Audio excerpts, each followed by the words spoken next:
Bismillahirrahmanirrahim.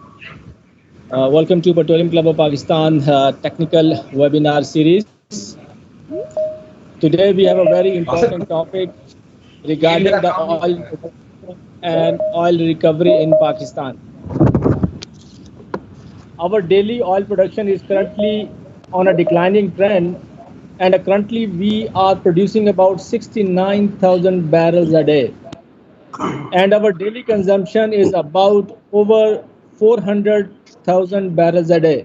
So we have a daily deficit of 330,000 barrels a day, which is a quite big number.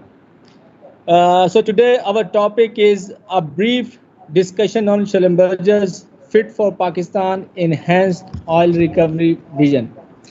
And our guest speaker for today is Omer Gurpinar. So first of all, I will request Dr. Saeed Jadoon for the welcome note. So he will, Dr. Saeed Jadoon.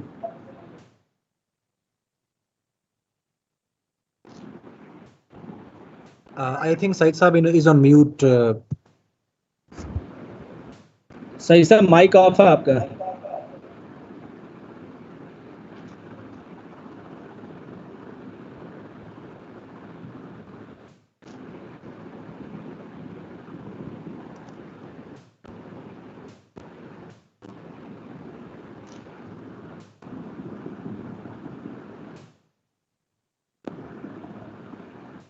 Sir mic off है आपका.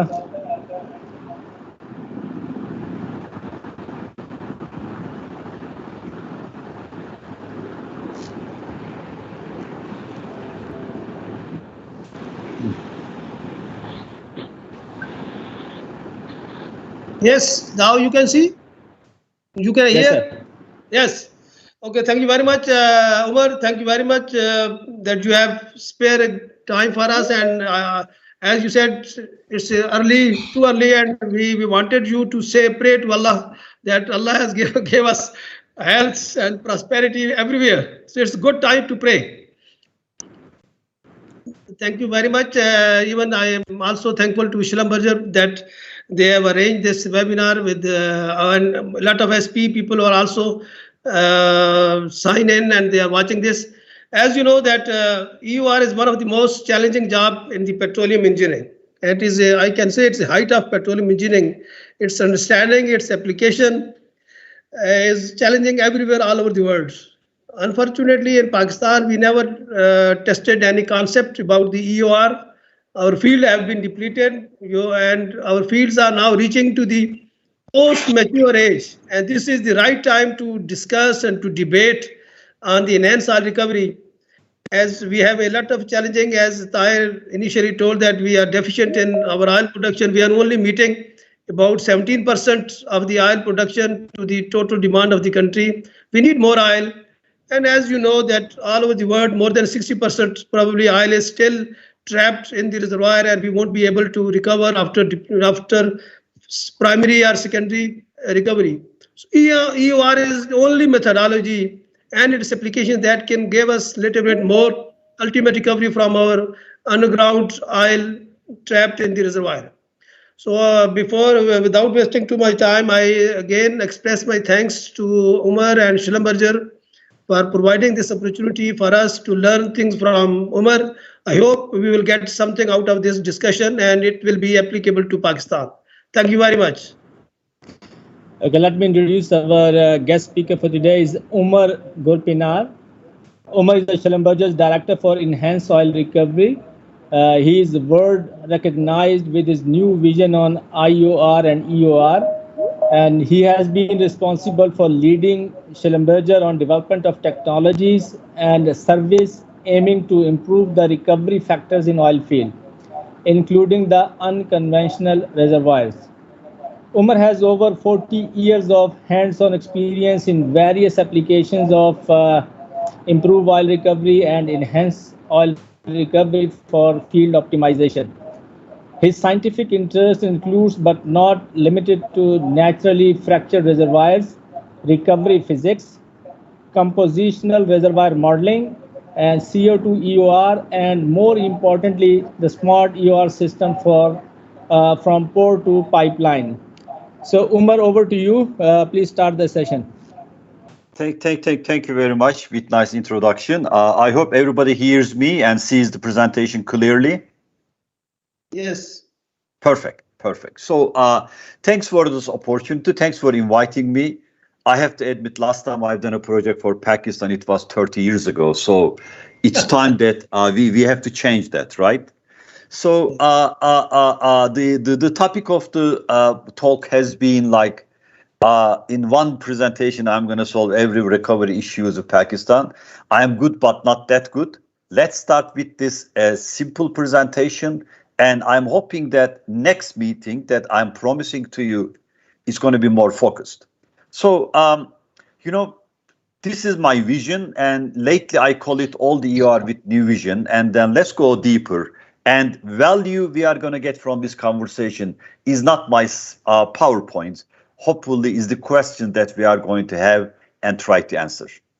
Well, let me frame what I'm going to talk about. And then definitely I'm going to stop with a message, because unless you have a message at the top, nothing is done. Then with apologies, I'm going to talk about some fundamentals. But then all of a sudden I will change the conversation to what are we trying to do in Schlumberger? So what's new? And then hopefully we are going to get a closing. And if I can energize a few of you guys after this conversation, that would be the value of this conversation. So what's the key message? Every time I talk about EOR and IOR in the world, and lately it's like 3 times a month to different parts of the world. Let's start with what we mean in Schlumberger. In Schlumberger, every reservoir is EOR candidate, including unconventionals. And over the years, we learned that we have to push EOR projects. We have to be able to go concept to the field within a year, not 30 years, not 20 years, not 40 years. The reason is, especially in declining countries like that, delaying EOR implementation will lead to loss of reserves, significant loss of reserves. You cannot just wait and you are going to say, I'm going to do it at the end. And it's a very big sentence, but even if we don't create any new technologies, with the current technology, EOR project could be dramatically more successful today. So I think that should stay with all of you guys. So when we talk about EOR, what are we talking about? This is something I proposed to our chiefs in Schlumberger in 2014. All the bubbles that you see are size of the mature fields. If you don't know anything, see, everywhere in the world, fields are mature. There is no brand new field anymore.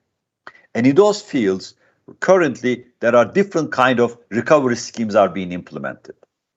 So basically, everything that we are talking about are being tested, utilized, and more we will see everything that we do is going to be injecting something and producing something. If you don't do that, you are just waiting for production to end very soon. You know that, of course. In fact, even in North America today, that's where I live, the biggest drive is on EOR in unconventionals.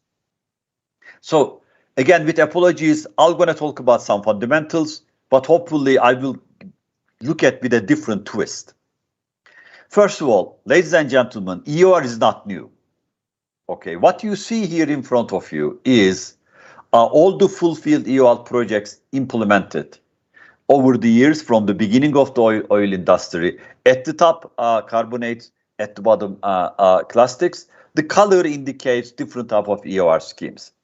If you really focus those figures, right, as you see, most number of EOR projects implemented was between early 70s and early 80s. I was lucky to start my career at that time in Canada. So basically, the way that I brought up is EOR is just part of field development, not something that you do at the end. So for me personally, EOR belongs to day number one. But more importantly, look at the right-hand side figure. Look at the dates and the things. This year, water flooding is 100 years old. Polymer flooding is 65 years old, and so and so and so. For some reason, though, we all behave as if EOR is something very new. It's not. We have to shake up, wake up, and look at differently. Having said that, at the same time, most of these early projects have not reached to the potential. Maybe that's the reason people are afraid of EOR. And we'll go deeper there. And lastly, in both figures, if you look at the continuous line, that's the oil price. Have you noticed when oil price is high, people doesn't do EOR? So that sentence like, hey, we have to do EOR when oil price is high is not correct. When oil price is high, people does exploration. When oil price is low, in fact, these days, this is the best oil price to do EOR. Let's go deeper. What you see, by the way, is my slides moving? Oh, yep, it's moving. Oh, good. Well, yeah, because, you know, sometimes I do those keynotes and I get excited and at the end they say they haven't seen anything. So let's make sure everything is good. What you see up there is actually, this is kind of a visually my career. And I graduated in mid-70s and my postgraduate work was surfactant injection. So all my life was EOR. Then I was the most junior engineer in the Petroleum CO2 injection. Then I moved to Canada. Of course, like everybody in Canada, I spent so many years with thermal. Then I jumped to developing CO2 fields. And in the last 15 years, I devoted most of my life to create new technologies to make EOR simpler, easier, and anybody can do that. So let's correct a few wrong things, okay? One of the reasons that EOR hasn't implemented, maybe in your country, because old ways was always wrong. Because traditional mindset is such that we always think EOR is something that you do at the end of the life of a field. That's been proving to be the most wrong thing to do. Because if you wait that long, okay, then reservoirs will be so damaged that no EOR would work. In fact, you know, that's why I openly say since 2008, that's why my way of looking at this, late EOR can't work. You have to start yesterday. And one of the reasons is endless water floods ruin the reservoir for EOR. So the message here is, including me, who used to teach at the universities, I think we taught things which is not right. EOR has to start very early, meaning for your case, think about it today. Okay, let's look at some physics. What was not changed in EOR is the EOR physics. You know, basically, if you look at the figure here in the left-hand side, EOR is basically injecting some different fluids or gas into the system, which mobilize additional oil, residual oil, then you collect. So this is kind of EOR. But if you look at the right-hand side, as you see, there are different kinds of EORs. Okay, that's why none of us are expert on everything. And different kind of EORs. By the way, in Schlumberger, we include water flood as EOR because you are injecting something and producing something. And then there's water flood, gas injection, mobile, miscible, immiscible, thermal, and the chemical, and even microbial EOR. All of those does different things in the field. So that's why you select which one works for me. Let's go deeper. And lately, I'm sure maybe it's a topic also in Pakistan, we are spending a lot of time with CO2 injection, this time not only for CO2 EOR, but also capturing CO2. That's why these are complex projects, but I have to say, none of them are difficult and it can all be done. But the key point here is physics are the same. So what is different? Let's go deeper. You know, if you look at the left-hand side, you know, we say if you have the right physics, and if you also have the right scales, all the way from the molecular scales between wellbore scale and the basin scales, you can design and implement EOR. That's all good. But over the years, I have noticed that project logistics makes the biggest difference. In the right-hand side, this is something that I keep building in my 46 years of career based on making mistakes. Because every time you finish a project, when you look back, you forgot something. Let's go this one. That's what I call, this is Omer Gurpinar's EOR metrics. Let's look at it largely. What I captured here is everything what matters for an EOR project. So that's why my colleagues in Schlumberger really want me to go deeper for fit for purpose EOR for Pakistan. But for me to do that, first I have to understand the companies in Pakistan. because every company looks at differently. Let's look at from the top. Ladies and gentlemen, recovery initiative is different for NOC, different for IOC, different for small independent, and different for a technical service company, right? Well, what you do for low oil price is different for EOR if it's high oil price. Well, if you have access to EOR agent, there are so many countries, they are blessed with CO2, naturally recurring CO2. Then they usually go CO2. Then, you click your field. In some fields, we have all the horizontal well, complex wells. In some fields, vertical. So basically, my point is, while most of us spend all our lives to talk about EOR physics, we also have to understand the company structures. Usually, NOCs invest for the ultimate oil recovery, although small independent only looks for upcoming 5 years. That doesn't mean that they don't understand EOR, but one would do EOR, the other wouldn't. So these are the parameters, and hopefully, as I promised at the top, when we meet again, maybe we can go deeper in what's happening in your case. So now let's jump into Schlumberger. What's Schlumberger trying to do? This is something that you never heard about it, because we don't talk about it much, and I will explain why.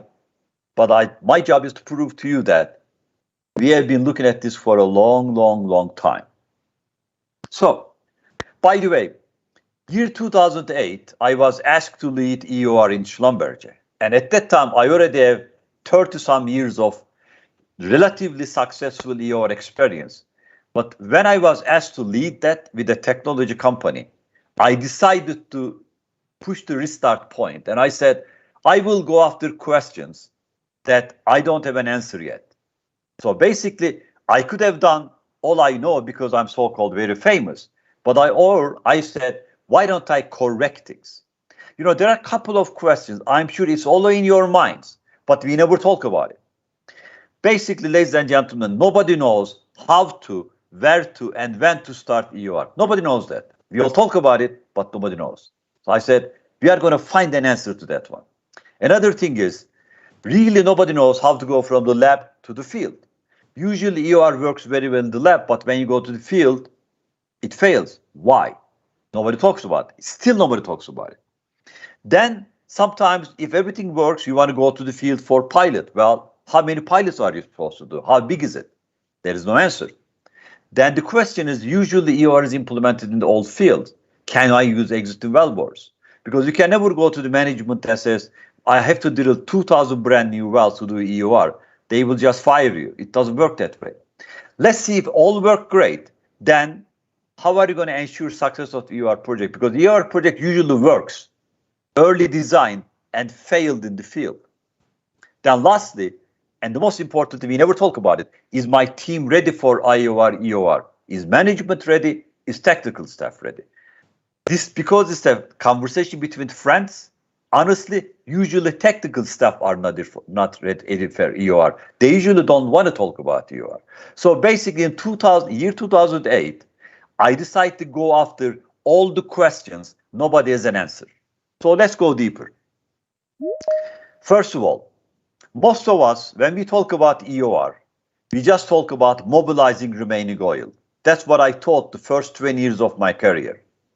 But ladies and gentlemen, if you take a slice of a reservoir with subsurface at the bottom and surface at the top, all these boxes are key elements that you have to have a control so that you can get one extra barrel of oil at the surface. First of all, you have to locate where the remaining oil is. Let's say in Pakistan, if most of your fields are mature, first of all, you have to understand where is oil, where is water. So what does that mean? If you just want to do EOR and go to a place where it's 100% water, whatever you inject is not going to work. Or if you go to a location where there is virgin conditions, whatever you inject is all going to work. They are both wrong, false negatives. So not only we have to know how to mobilize that oil, then we have to understand reservoir so that we can send it all the way to drainage network. Our wellbores should be right. We can have the right lifting. At the same time, we have to have access to our agents.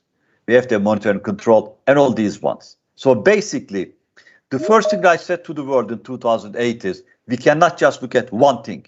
EOR is the full project environment. If one of them missing, EOR is not going to work out. And as you see, by the way, when you look at them, none of them are EOR topics. They are the topics that you are dealing with every day. But maybe this is the first time you have seen wells, drillers are part of EOR. Lifting guys are part of EOR. So before I go deeper, some of you may say, hey, Omer, you are talking about all these things, but have you guys done any EOR projects? Well, just to capture the discussion, if you look at it in different 3 slides in one, I'd like to show you in the left-hand side, these are all the different kind of EOR projects we've engaged in the last, let's say, 5 years. But you should focus on the colors. Different colors are different kind of EOR schemes. Have we done all the way from beginning to the end? No, but we've engaged. So what does that really mean? Maybe if there is one thing I can tell you good for Schlumberger is, in one day, you can be in many EOR projects in different parts of the world. So that makes you to learn by making mistakes, so that next project is going to get better. If you go to the right-hand side at the top, these are all our surface and the bottom hole and all the facilities that's been implemented for different kind of EOR schemes. At the bottom in the right-hand side, these are all the 4D sites that we ran over the years. This is only the five years that we've done different kind of. So basically, for us, EOR is looking at everything, all the way from the subsurface, surface, and the monitoring and control. And we will keep learning, including myself. We should never say we've learned everything, because reservoir conditions vary every day. So then also it's very complex. Maybe one of the reasons that we haven't heard from my Schlumberger colleagues over the years about EOR, because EOR is not one thing. EOR is implementing many different technologies at different levels for different objectives. If you just look at the left-hand side, for Schlumberger, EOR is 4 different tiers. The bottom tier is, you remember Schlumberger every day. We test wells, we take PVT, we analyze things, we tell you what EOR would or would not work. In the second tier, we do something called opportunity identification, or it used to be called EOR screening. And in some cases, we were asked to take that identification to the field, and we do project de-risking, different scales of pilots. And in other cases, the highest level, we do full field plans, or we manage fields. So basically, one of the, that, again, I'm repeating, you haven't heard about these things, is because there is not one thing. There is many things and different scales. In the right-hand side, there are examples of different parts of the world. We have done different scales of applications. So, well, I can proudly say that our EOR is a commitment. It's a journey with no end. And as long as I'm around, it will always be no end, because you keep learning, you keep getting better. I want you to focus on the mid arrow, right? It's kind of arrow. Okay, I joined Schlumberger in 1996. Actually, I didn't join. They bought the company I was running, so I was not willingly joining it. But when I came to Schlumberger, I realized that there are so many different technologies, but nobody looking at optimizing anything. So in 1997, maybe this is the most quoted, one of the most cited patent in the world. I wrote that integrated optimization. That was just a dream at that time. And over the years, we looked at brownfields, then we learned reservoir geomechanics, we looked at carbonates, we looked at CO2 sequestration, and only in 2008, we officially told to the world, we care for recovery. And since then, there are many additions. In fact, just very recently, 2 months ago, we expanded our fiber optics capabilities with Optic, so we keep getting better. In the left-hand side, there are different organizations we are adding to our EOR forces as enablers. In the right-hand side, we keep inventing new technologies. Basically, my point here is that every year that we can do EOR is going to be better. So if you just want to do EOR today, it's going to be much better than 10 years ago, because we know too much. And as I told you, as long as I am not, this is journey. So what's our vision? Ultimately, this is the topic of this conversation. Okay, our vision is very, very interesting. Very simple, though. If you take an EOR project, if you slice it, okay, all the way from top left-hand side to implementing in the field and managing, I categorize in two separate boxes. First, you go from the concept to the field implementation. Then we believe it has to be done. This is our target in 1 year, not 5 years, not 7 years, not 10 years, 1 year, because you have to have a target. But the most important, let's say we have done everything in the design. You have tested it. When you go to the field, as I told you, most of the EORs are perfect in the design, but not that great in the field. Then we say, what are we going to do for ensuring success? So for us, these are the two boxes. In 2000, since 2008, every part of Schlumberger, they keep developing technologies to make this possible. Let's go deeper. And of course, every time you have a Schlumberger presentation, there should be something colorful, but these are some elements that we put together in 2008, which is going to make your recovery increase all the way. Like we invented digital rocks, then we expanded our scale labs, then we created something called EOR grade reservoir modeling. We developed new pilot tools. We keep getting better for controlling and monitoring. Then we have tools for EOR project design, and so on and so on and so on.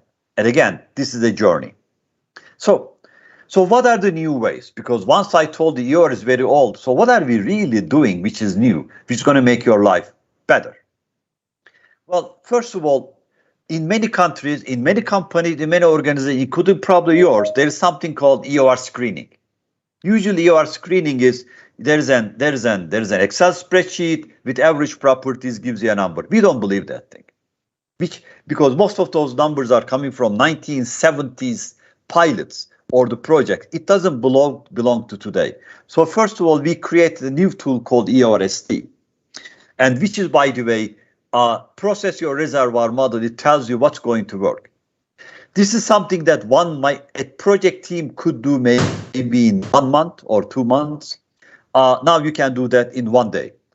Our objective is not to get rid of people. Our objective is to enable you to look at what if scenarios much better, because your project starts with giving the promise. This is not statistics, this is not Excel spreadsheet, this is truly reservoir simulation. So much so that every time that we use this tool, we learn that different parts of the reservoir may need different kind of EOR schemes. This is something that we've done 10 years ago. And in fact, 3 years ago, this became commercial tool. Those of you who are using Petroleum, this is under Petroleum. You can use it. It's yours. Use it every day. Look at, drop your reservoir model and learn what else you could do in that field, and go to the management and say, hey man, there's another 20%. Oh, by the way, this is not a joke. This also writes a report for you, because more and more we realize new generation, they don't want to write anything. This also writes report for you. So while we are doing high-tech things, we are never giving up handling multi-phase flow, because EOR is a multi-phase flow. In fact, such that if you look at the right-hand side, Schlumberger is the only company. We look at multi-phase flow in 3 different scales. We look at the digital rock scale. We look at so many what-if scenario digital rocks. Then we do what everybody does, which is the core scale. Or 4 years ago, we invented a new in-situ multi-phase flow system, where in the reservoir, if you say, this is my zone, we can estimate return capture pressure for you. So this is the test that we have done somewhere in Middle East. So basically, ladies and gentlemen, in this day and age, you cannot say relative permeability hysterometric parameter anymore. It can be measured, it can be estimated, because that is the backbone of any multi-phase flow, which is EOR. So let's go deeper. All of us always talk about pilots. Nobody knows how big a pilot should be, because pilots could be very expensive. It could be as expensive as $300 million some dollars. Nobody would give money for that. That's why for Schlumberger, pilot depends on what your objective is. In fact, if you look at this very busy slide, if you look at from the left-hand side, we use digital rock a lot for understanding recovery process. This is something that you can do in 1 week. You don't have to spend months or years. Then when we learn something, we go to the field and we run something called micropilot. You can test what you learn in different parts of the reservoir so that you narrow your selection for EOR. Then if you have horizontal wells, you can do the same with horizontal wells. So we don't go to the 5-spot, 9-spot expensive pilots anymore. There are simpler steps that you can do much faster, and it enforces your understanding about how good project design should be. In fact, this is an example here that you see at the top. These are the, I don't know if they run, these are digital rock. This is surfactant flow. As you see, digital rock is a 2 centimeter cube test that we do, but it is 8 billion grid blocks. We can understand the recovery scheme there. Or then you can run in different parts of the reservoir many different micropilots, and then you understand everything. So there's no more jumping to most expensive thing. We can improve our understanding during the design with very fast tools. At the top, I said, yes, we have to do the project design much faster, not 5 years, 7 years, 10 years. In fact, I have to tell you, there are some companies I'm working with over the years. It's been 29 years. They are still talking about they should do EOR or not. Come on, man. Well, the field already dead. You have to start from somewhere. That's why this is why our goal, technology goal for 1 year, it stays. But let's say you've done everything right. We said, unless you implement monitoring and control, EOR may not perform as good as it performed in laboratory. So then, what is monitoring and control? We always talk about it, but honestly, nobody has an answer to that. We just talk about it. For so many people, monitoring is measure everything everywhere. Well, that's too expensive, and you don't need that. And if you just monitor and if you don't control, it's waste of money. So since 2008, I'm spending with a very small team coming up with what is monitoring and control. Let's go deeper. Well, by the way, here you can see there are different scales of monitoring tools. You can look at the micro resistivity, you can look at the logs, you can resistivity, you can do the EM imaging, you can go all the way to surface side. These are all different scales of monitoring systems. But how do you put them together? And how do you make sense out of it? And how do you get value for your field? This is the key part. So for example, this is an example with the well logs that we can do wonders with the CO2, right? Then, we even mapped, this is by the way, internal, we even map what kind of EORs, what kind of seismic would work for different kind of EOR schemes. So then we keep learning, we keep testing, we keep getting better. But let's look at the EOR project. Again, it's a very simple figure. Let's say you are injecting in the middle, injecting from the ends and producing in the middle. So basically, this could be a pilot. Okay, but then the question is, where are you going to do the pilot? How do you select where you do the pilot? How frequently you are going to do the pilot? Or why are you going to do that? So basically in the left-hand side, these are different kind of EOR methods. For every different kind of EOR method, in Schlumberger, we designed what kind of monitoring and control and what kind of pilot that you are supposed to do. Furthermore, we haven't let that just a design or a study for 10 people and for 2 years. We decided to make our second digital system. As you see in the left-hand side, we said we have a system which is going to tell you what's going to work, what's not going to work. In the right-hand side, as soon as everybody's going to hear about it, we have something called EOR-IO, which design, monitor, and control for you. I'm repeating, which designs it for you. Basically, it takes a 2-year project of 10 people, and it drops to 15 days. Our objective is not getting rid of people. Our objective is to make sure every petroscientist is able to look at those scenarios.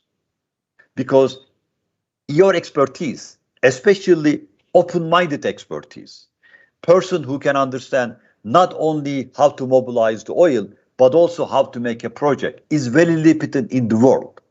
So instead, we put all our thinking into a smart computer system that you can look at what-if scenarios. Because earlier that you go to your management say, sir, there is another 20% possibility here, then they will ask you to do the EOR. Finally, These are the final messages. Let's look at it this way. Please look at the picture in the middle. I know it's a very simple example, but I keep using that last 2 years. This is one of the data lakes. Basically, the computer cloud system is being built, 17 of them in the USA today. The rumor is, if you collect every digital data in oil industry from the first well in Pennsylvania, including seismic, and put there, it only fills 1/4 of it. Ladies and gentlemen, we haven't used computers in the right level yet. So there is endless computer power. In the left-hand side, I told you everything I knew. It is becoming digital tools. You can look at what-if scenarios, and you can make it better. You don't have to believe it. And the right-hand side are the improvements in the EOR agents are unbelievable. Chemicals today are 10 times more powerful than 5 years ago and much cheaper. So basically, frankly, there is no excuse for us to not to enhance recovery factors. And finally, this is my message. And as you see, I forgot to probably say it, like I have 25 years before I became Schlumberger. So my presentation is not like Schlumberger presentation. I'm candidly sharing my thoughts with you. Okay, these are the closing. First of all, we can do much better. Those of you, production engineers, reservoir engineers, please, when you are thinking about after this presentation, think about what you could do to increase your recovery factors. And you don't need to hear from management. You have to start that. So basically, think about you have to do everything much faster, because otherwise, as I told you, you are going to lose reserves. And we believe recovery factors in oil reserves could be very easy to increase, and project could be significantly better. And it's very rare that Schlumberger person tells you, but even if we freeze every technology development, there is more than enough technology to do everything better. And again, I apologize to think that you already knew, but my job was to tell you what Schlumberger's new vision is, and we keep developing, we keep getting better. Then you may ask, well, how come there's not enough papers about those? Well, answer is very, very easy. When you do EOR projects to a customer, usually EOR projects are reserve related. Unless it's a typical tool discussion, we are never get the blessing or okay to write a paper. So you are going to be updated based on where we are going. So with that, I don't know if we have time, but as I said at the top, my objective was first tell you what it is that we are talking about and why we are different. And I promise next time, especially after questions and answers, we can go deeper on your specific cases. Thank you very much. Anyway, good. Thank you very much, Omer. It's a great and very shortly we have learned a lot of things from your experience. The most important message I got is that we should start thinking EOR earlier, which we were doing something wrong. All the time we were taught and we were told that we should go for EOR at the mature stage.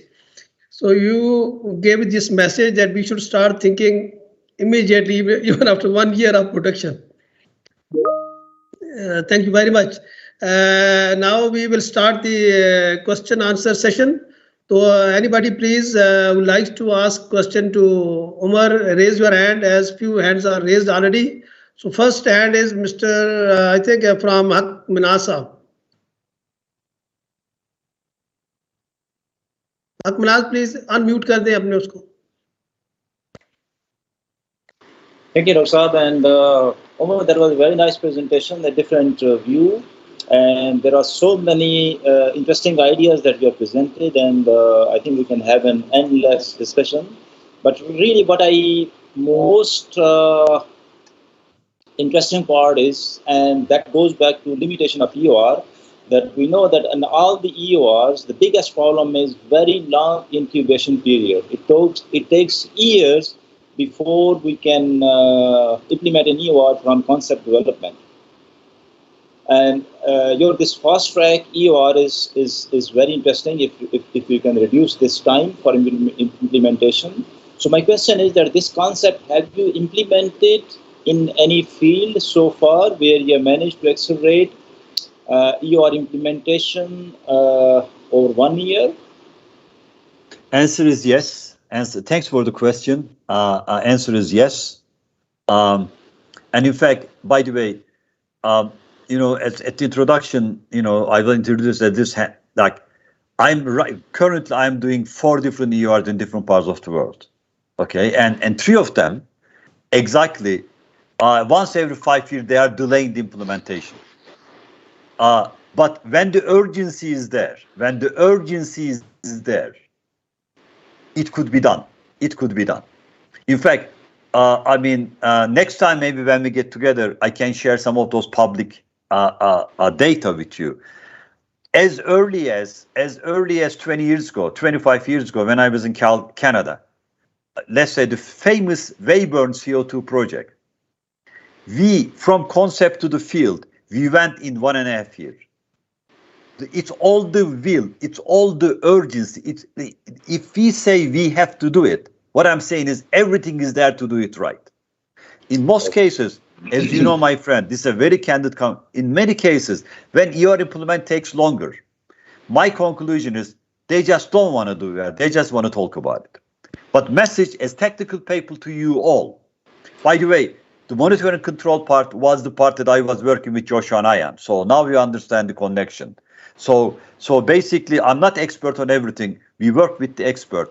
My answer to you is yes, especially today. Maybe 10 years ago, it was just a dream. But today, yes. Today, scale experiment takes a year in the lab. We do with digital rock in 2 weeks. There are many things which is accelerated. So that should be the message. Thank you. Interesting. In fact, you mentioned 2 parts. One is the technology part and the other is the commitment part. And you said that in 20 years ago, you managed to do this thing in 1.5 years without this technology. And without this technology that you have today, digital rock and single well monitoring. That's very interesting. Do you have? I really would love to understand that those case histories if you have that. So that's very very important. But again, collecting that data, for example, those scores and converting them to scanned images and digital rocks takes some time. So you assume that you already have this data, and then you start and you can complete in 1 year. See. Let me. This is beautiful conversation. Let me just kindly correct something. As you see, this is a very typical EOR conversation. We always talk about what it can't work. What I'm saying is, actually, the biggest ingredient of fast project is management wants to do it. There is an urgency. Like especially national oil companies lately, they are listening to me finally. Because I made a case to a very big national oil company in the middle. I said, if you don't implement it within 3 years, you may be losing 20 billion barrels of oil. Losing means you can never produce it. Then people do an effort to do it right. Otherwise, of course, everybody wants to extend it. It's your urgency part is important. If urgency is not there, no technology is going to make things faster. Trust me. This is a very candid answer. And again, my promise. Please go ahead. Now, my next meeting with you all is let's select a couple of topics and go deeper, and hopefully useful for Pakistan. Sure. Omer, my only one comment just before asking everybody question, that you said if you start earlier, just as Akmara said, but if you are unable to know about the aquifer strength and about the presence of aquifer, so it needs at least 3 to 4 years, maybe 5 to 10% recovery. After that, you will be able to design you. Otherwise, you are in trouble if you don't have the understanding of the aquifer strength and aquifer and presence of water and things like that. Actually, I'm glad that you are asking this question. Thank you very much. What I mean is this. What I mean is 2 things. Okay. In many cases, when people decide to do EOR, they realize that they don't have the right data to EOR. What I mean is you have to get ready for EOR as early as possible. Okay. I mean, in my 47 years of career, I've seen only one oil field in the world. They have rate per capillary pressure for every zone. Usually key data is always missing. But otherwise, you're absolutely, I'm not saying unless it is an extremely viscous oil or condensate, you don't need to start from day one. Yes. But you have to Thank learn. This is the biggest thing. Thank you very much for asking. This is true. In fact, another kind of follow-up question to Dr. Jadoon Saab is a very good question. We really need some time to understand the reservoir, especially to understand where is the bypass trial. Yes. Maybe you might recover that bypass trial by conventional recovery mechanism. You don't have to go EOR. So first is to understand really reservoir characterization, and second is where is going to be possible bypass trial, so that you can address that through EOR. So, but again, this is an interesting topic, though. You're absolutely anyway, right. We will talk later. Let's move on. I think Omer emphasizes that we should be preparing ourselves. We should be ready for that. So we should have this concept in our mind that we will be going for EOR, and we need to collect the data and things like that. Anyway, thank you, Mr. Harris.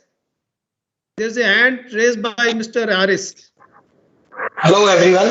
I would really appreciate a very wonderful presentation from Mr. Omer. I am Haris from Mahan Community, and I would like to ask 3 questions here. Am I audible to you all? Yes. Yes. My first question is that what should be the reservoir area suitable to implement EOR at a larger scale? As in Pakistan, we mostly have the pocket reservoirs. So is it economically feasible to implement EOR on such reservoirs? And the second question is that, Mr. Omer, what do you suggest? Do we have the separate EOR experts in the field which are only responsible for planning EOR projects? And what particular skills do they require?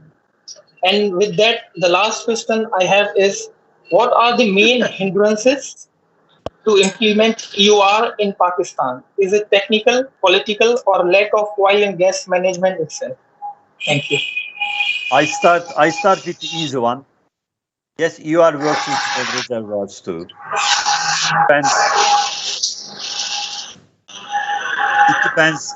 There is a nice piece. I think mute your mic. Okay, please. Yeah, I start with the easy question. Yes, EOR works on very small reservoirs too.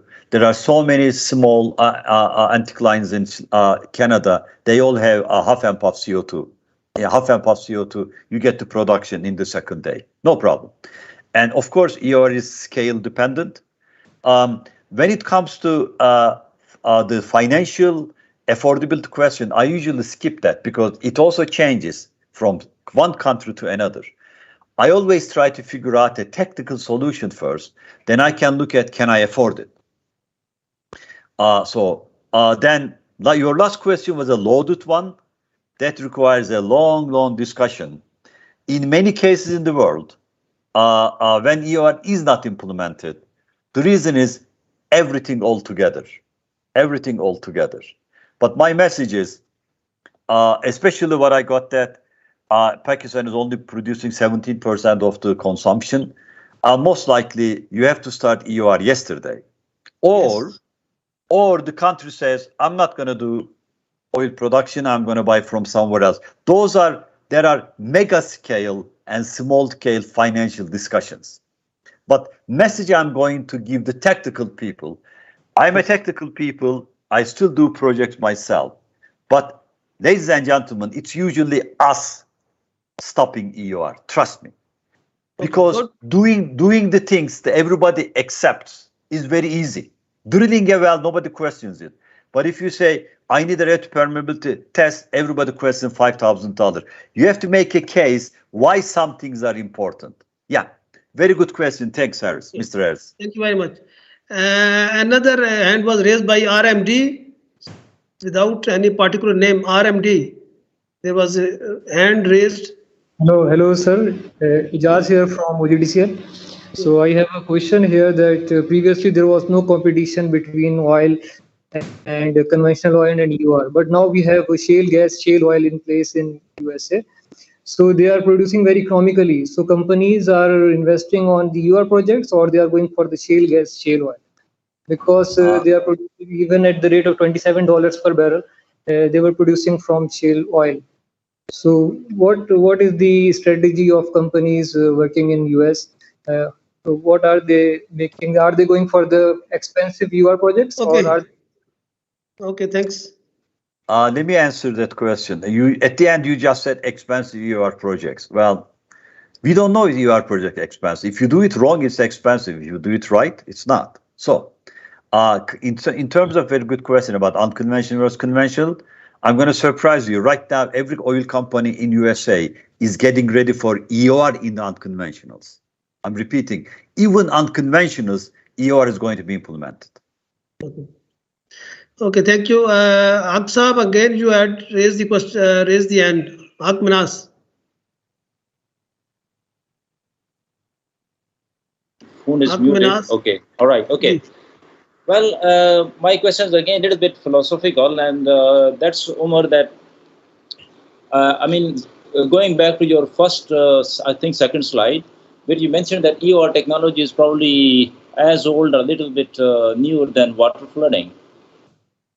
Yet the total contribution of EOR today is probably about how much? 2 million barrels per day, which is just about 2% of total oil production.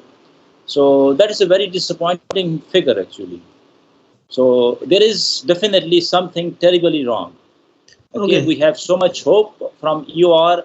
So why people are not buying this concept of EOR as fast as you and I would have wished for? Let me answer that. Very good question. By the way, if you recall, at the top, I said in Schlumberger's classification, we include water flooding to EOR because about 25% of the water flooding has polymer in it. So while I never believe oil industry statistics, because as long as 80% of the nation assets are national oil, under national oil companies, we will never know what is what. So in fact, our biggest investment the last 3 years is coming up with water flood optimization designs, which includes chemical EOR. So basically, oil being produced from EOR is way more than 2 million barrels. But when it comes to EOR, I have to say it right to be politically correct. You will never hear giant Middle East oil companies are going to admit they are doing EOR. So let's leave it that way. Because everybody thinks that EOR shows a weakness of the reserve declining. So there was a reason in 2008, I said to my colleagues in Schlumberger, I said, let's include water flooding. Since we start looking at water flooding, you realize so many things are going on under the name of water flooding, including lately low salinity. But very good question. Yeah. Okay. Any other question? RS, you have already asked. Another hand was raised. I could not see his name. Apart from RS. Can I ask the last question, sir, if you allow me? RS, yes, okay. Not political question because you involve a lot of politics. Let's go for technical question. No, this is not political. As we are more focused in this presentation about the Pakistan vision for EOR, so I will stick to the Pakistan particularly. Yes. So my question is that, do you think that implementing EOR projects in Pakistan can bridge the gap between oil demand and supply completely, and how long will it take? Okay, so you have to give me $1 billion to give an answer to you. Do I think that EOR should be or could be implemented in Pakistan? Answer is yes. Do I have the rest of the answer? I don't know, because honestly, I don't know anything about what's going on in Pakistan right now, because Pakistan also consists of national oil companies and the IOCs. They may have different objectives, but technically, there is nothing stops you. Okay. In fact, next time, hopefully, if you guys would present to me what's happening in Pakistan oil field, starting from the ones that with the aquifer support or you are injecting water, maybe we can design something together. Okay, thank you very much. RS, nobody knows exactly what will happen to EOR when we will be running it. As a reservoir engineer, a lot of reservoir engineer will be listening to you. It's nobody can tell you what will happen to EOR. You only that they have. Please mute. I don't know. RS, unfortunately, in Pakistan, no doubt, Pakistan has a very big challenge to meet the energy demand of the country. We are only producing 70%. We need more aggressive exploration and production. However, Pakistan has a different situation with respect to geological complexities, faulting, tectonic activities, carbonate fracture reservoir. We are producing about 60% from the carbonate reservoir at the moment. So there are challenges, but every field is a unique field. No, you cannot compare EOR practices in America and Oman to Pakistan. Yes, there could be some analogy with respect to the tight reservoir, with respect to the EOR. We can learn things from the people practicing. We can learn things, the procedures and process. However, we only be able to know the EOR recovery when we will apply this technology in one of our field, which has a more controlled structure. We have to know the anatomy of reservoir, we have to know the properties, reservoir fluid properties, and all those what Omer has mentioned, all those 100 numbers of the log. So without having depth understanding, depth knowledge, depth study, EOR is not so easy. That tomorrow we will start, woke up and then we'll go and do our EOR CO2 injection and miscible flooding or polymer flooding or thermal. So we need to have a complete study on individual field basis. And then that is why Omer presentation, the second line is the screening of the EOR. That is one of the most important step. This is second step. First is the field, choose selection of the field, and then screening of the EOR techniques. That will reflect, that will give you the real picture whether we should be doing it or not. We always call this the techno-economic feasibility of the EOR for that particular field. Sometimes you do EOR, but it is not economical, so there is no point going for EOR which doesn't give you any economics. So all these questions are the local issues. We have to address it, study it, and come up with plans. The Omer message is that we should be cautious. We should go for EOR. We should think not for go for EOR directly. We should start thinking it. We should start studying it. We should start collecting data. Even you discover field, new discover field, you start thinking about next process, which is EOR. Because first you have a primary recovery, then you have a secondary, then you have a tertiary. In all those secondary and tertiary, you need EOR. So nobody can give you answer what you have said. The only message, Omer, we got from Omer is, please look at it, think over it, study it, and then come up with plan. Okay? Any other questions? Thank you. I like to add something here. This is, by the way, this is beautiful discussion. I'm enjoying it. Thanks for this very rich discussion. Two things actually. First, I'm going to say the simple one. I'm sure you noticed in the COVID days, the life goes with what's happening in LinkedIn. I would really like one of you guys capture to put the LinkedIn, and I would like the whole world sees Pakistan and EOR discussion as a topic. Let's put Pakistan and EOR together. Trust me, the half of what's happening in the oil fields are a perception. If people know that we start talking about it, so it's not good. But second thing I'd like to add, this is more serious. Ladies and gentlemen, all my life, everybody that I talked was against EOR. There was always endless excuses not to do it. If you are very honest, 90% of it because people just wants to do what everybody wants to do because nobody questions it. But and sometimes people says we have to prove its economics. Last 10 years, I always asking people, okay, you prove to be economics of not doing EOR. If you don't do EOR, then you are going to lose reserves forever. This is the one national oil companies response to. But if you are a company, you have a production sharing agreement for 5 years. You are never going to do EOR because you are going to leave. So answers are not. That's why I said different organizations' objectives and long-term stay brings an answer to what's economic. Another thing is this: drilling 100 more wells. If each one gets worse and worse, nobody questions economics there. So there is a balance. Yes. Yes, definitely. Thank you very much. Great. There is another hand raised. I don't know because only for their numbers are there. Any other question, please, from the audience? The hand raised by last One digit question. 004. Yeah. Excuse me. Well, this is not really a question. It's a discussion and bit technical and kind of little bit kind of update you about the situation in Pakistan. There is a lot of things that we can benefit from new technology yet in Pakistan before we go to EOR, such as horizontal drilling, hydraulic fracturing. There are many things. Water flooding is in few fields. There are many things that still need to be done before we can go to EOR.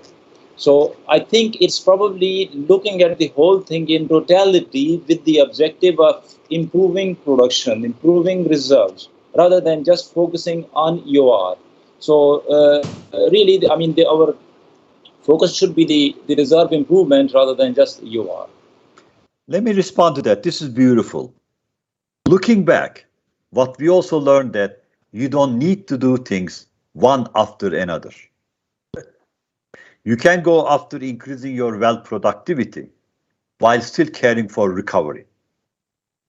In fact, my suggestion is, I wish we had time and go deeper. Look at what we've done look at the history of Weyburn Field in Canada.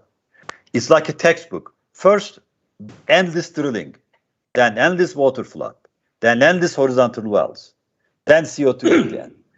If we had to do them all together, recovery could be doubled. So ultimately, when we talk about, by the way, when I talk about EOR, I mean increased recovery factor, I mean increased reserves. When you talk about fracturing and then horizontal wells, it will help to lift that. So that's another thing that I'd like to suggest to you, at least based on my experience. Don't take it one or the other. Especially in your case when declines are so fast. I don't think we have the luxury of doing that one after another. Think about all of those together. That's my suggestion. Okay, good. Thank you very much. This is true actually. Omer, the other thing that goes in there is that EOR will cost some money. So once you have, for example, with the new technology, horizontal drilling, etc., what is the result that you can achieve? So once you have understanding, then EOR will cost you additional money. So then you can actually do a better economics that how much will it cost to if you add EOR on top of existing technologies.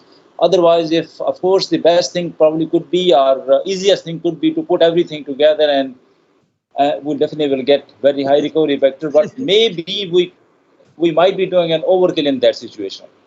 I don't know, Omer. Just on your behalf, Munasab, I think Omer view is that we should not be waiting for something happen and then we do. No. What there should be, we should run parallel. Suppose those fields which are at the last post stage and we have a primary recovery and now the fields are finished or at the edge of their collapse, we should start thinking about EOR or IOR. You have put it very rightly. We should be doing horizontal drilling, we should be doing hydraulic fracturing, we should be doing IOR, but it should not be linked with one in each other. So let's start with IOR and EOR wherever it is applicable. We should be exploiting each and every venues which can help us to increase the production of oil. That is the probably message he is giving us. Anyway, thank you very much. Next question, please. Anybody has any question? Yes. No question probably. Omer, if everybody is happy with our discussion and there's no question, then we have to finish. Now we have to conclude this session. Now, thank you very much, Omer. It is really a pleasure to listen to you with very good, clear understanding, with clarity, with a clear message, and we got a good message from you. Next time, I will request you that we like to see under Petroleum Club of Pakistan and although SP is also with us, Society of Petroleum Engineers is also with us, there would be need from you 1 or 2 case histories like EOR application wherever the EOR techniques have been applied successfully and unsuccessfully. What are the mistakes they made for the EOR design and execution, and how they are successful when they've designed and properly understood the reservoir and they executed the EOR. So please keep things in your mind, and we will contact you, and hope we will arrange another very good seminar. I enjoyed personally too much. I hope people have enjoyed it, and we got good discussions, and inshallah we will keep it this and continue in next inshallah.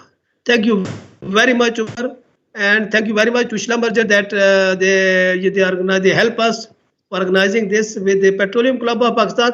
Omer, I'm just giving you a 30-second regarding Petroleum Club of Pakistan. We made this club, and all those veterans of the petroleum industries are member of this group. We usually organize seminars, webinars, and we are in formulation of policies. We are helping government on one hand, another hand, and it is our volunteer work. This is the strength of this group. Everybody is voluntarily working and contributing. Inshallah, we will keep you informed as well, and we will put this thing on LinkedIn. Tahir Alam is here to manage all these audio and video things. It is probably recorded, I think. Tahir, we have recorded this? Yes, it's a recorded session, and I have we will send you this recorded, and it will be good message for everywhere, for everybody, that we should start thinking this next phase in Pakistan. Thank you very much. Akna sahab, aapka bhi shukriya, and all those people who have contributed and participated in this group. Thank you very much. Okay, Bye-bye, thank you. Property, and see you again, inshallah. Thank you very much.